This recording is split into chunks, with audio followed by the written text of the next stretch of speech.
Tá míid an sahanmh a céadúair a ceann do mhór ócáidí Tús Maith. Tá míid sa seanachanhaint a bhí anarúnach bhí Cardíocht ar siúl, bhí soláistí an san naí, agus bhí Tóraíocht gin an deireadh fad sa Fheirtéaraigh.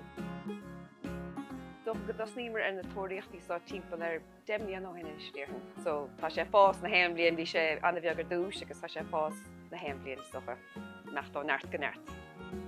Bhí slua mór griansa idir óga agus aosta, socha go raibh braintín sa phobal chomá a bhí fiosrach meallar an digsa mar bhíoch na manóirialt an sa fada agus ní raibh sé oscailte an phobal.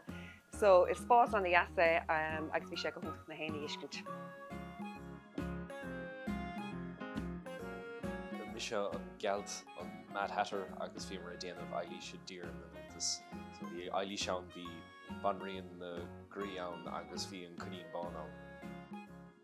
Bhí sa dul timpeall díos na bór de tuairteach rudí dhéon glór dos na leanaí agus sa spáindóibh chuna san péinteálaí an beirs ar san himmecha agus ar a caint leo agus sa déanamh beánaí sprí timpeall na búirt. Bhí slua olbhúr an. Tá cluhíle duna agus tá bíad dasan. Déad fá Tóraíocht, tá rudí le péinteáil, Cásca le péinteáil agus cluhí eile mar sin. Tá masúla go leor Tóraíocht.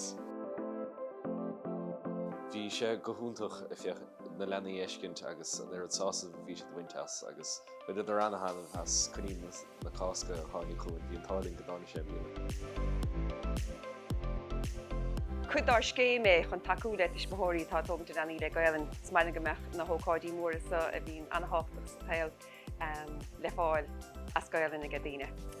Bhí mar le fearre naimseir fena seachtaine agus buchas mór le díacha go bhfuil in náit tá talamh an na leoch ach buchas le dia fan sé timbún agus bhí an sport gon i mó a gcórdach na nódís.